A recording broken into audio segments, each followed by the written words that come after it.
আসসালামু আলাইকুম সবাইকে। আজকে আমরা বাসায় তৈরি করব হচ্ছে পাটিসাপটা পিঠা।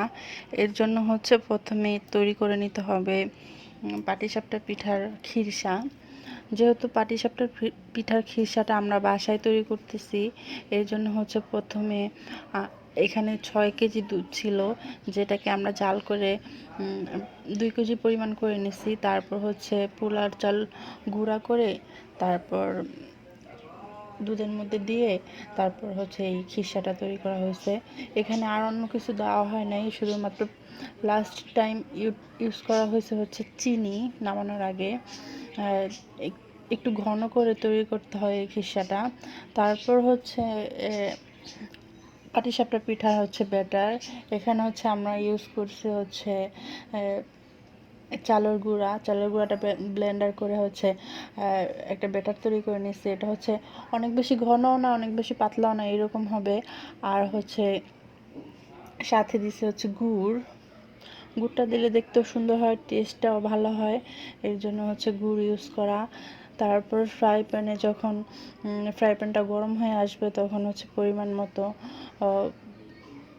এই গুড়ের হচ্ছে গোলা যাকে বলে, গোলাটা দিয়ে তারপরে এইভাবে নাড়ার পরে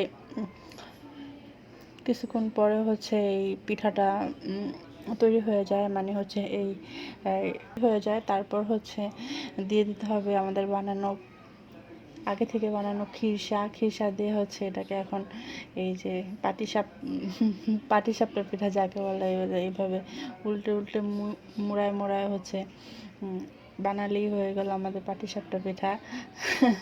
আসলে হয়তো এইভাবে মোড়ায় তারপরে রাখে দেখে এটা হয়তো পাটিসাপটা পিঠা বলে সবাই, আমার ধারণা, আমি জানি না সঠিক। তারপর আরেকটা দিয়ে নিলাম সেমভাবে, ফ্রাই প্যান ভালো করে ঘুরায় সুন্দর করে একটা এটাকে কি বলে আটার রুটির মতো তৈরি করে নিতে হবে। নেওয়ার পর হচ্ছে আবার দিয়ে দিব। এভাবে দেওয়ার পর হচ্ছে আমরা যতগুলা গোলা তৈরি করছি সবগুলা দিয়েই বানিয়ে নিব। তারপর হচ্ছে বাসায় যারা আছে সবাইকে আমরা দিব আর জিজ্ঞেস করব কেমন হয়েছে।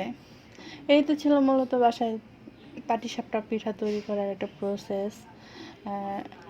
আমাদের বাসায় বা ম্যাক্সিমাম বাসায় হচ্ছে এইভাবেই পাটিসাপটা পিঠা তৈরি করে। অনেকে রেডিমেড খিরসা কিনেও তৈরি করে, ওইভাবেও বানানো যায়, যার যেরকম পছন্দ।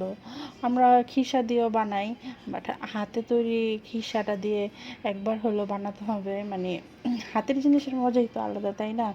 এই জন্য হচ্ছে আজকে প্রথম হচ্ছে হাতে তৈরি খিরসা দিয়ে পাটিসাপটা পিঠা বানালাম। আরেকদিন ইনশাল্লাহ হচ্ছে বাজার থেকে খিরসা কিনে এনে বানাবো। পাটিসাপটা পিঠা বানানোর কি বলে এই ধরন একই রকম। আর